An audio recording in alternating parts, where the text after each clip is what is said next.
আমাদের মধ্যে বিভেদ রাখা চলবে না, এ বড় না ও বড় চলবে না। এখন একটা সংকট, যুদ্ধ শুরু হচ্ছে, সব একসঙ্গে কাজ করব, নিজেরা কোনো মনোমালিন্য করব না। দুর্নীতি থেকে শুরু করে সন্দেশখালী একাধিক অভিযোগে বিদ্ধ রাজ্যের শাসক দল তৃণমূল কংগ্রেস। জেলবন্দি রাজ্যের একাধিক মন্ত্রী, নেই দাপুটে নেতা অনুব্রত মণ্ডল, শেখ শাহজাহানরা। এর মধ্যে আবার গত বছরের পঞ্চায়েত নির্বাচনের সময় কর্মীদের একাংশের মধ্যে ক্ষোভ দেখা দিয়েছিল। কেউ কেউ বদল করেছেন দল, রয়েছে গোষ্ঠীদ্বন্দ্ব। সব মিলিয়ে ঘরে বাইরে চাপে শাসক দল। লোকসভার মুখে চাপ আরও বাড়ছে। এই পরিস্থিতি থেকে উদ্ধারের জন্য বিক্ষুব্ধদের দলে ফেরার আবেদন জানালেন বাঁকুড়ার তৃণমূল প্রার্থী অরূপ চক্রবর্তী। বললেন, প্রয়োজনে তাদের হাতে পায়ে ধরতেও রাজি তিনি।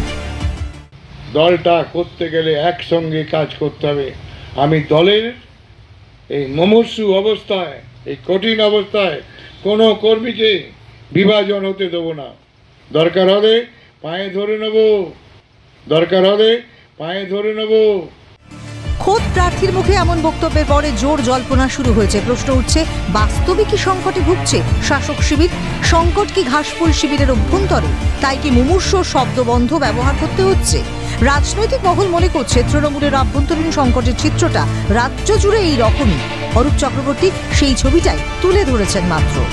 এমন বক্তব্যের জেরে স্বাভাবিকভাবেই কটাক্ষ ছুড়ে দিয়েছে বিজেপি। তৃণমূলের আসল খবরটা ঝুলি থেকে বেরিয়ে গেল। প্রতিপক্ষ বোধহয় আগেই হার মেনে নিচ্ছে নাকি।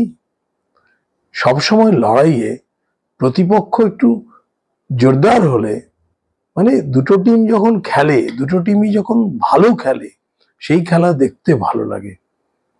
কাজেই আমার তো মনে হচ্ছে যে উনি বোধহয় আগেই হার স্বীকার করে নিচ্ছেন। শেষ পর্যন্ত কি তৃণমূল ঘুরে দাঁড়াতে পারবে? প্রার্থীর ডাকে সাড়া দিয়ে বিক্ষুব্ধরা কি ফিরবেন শাসক দলে? স্বরূপ রায়ের রিপোর্ট, ক্যালকাটা নিউজ।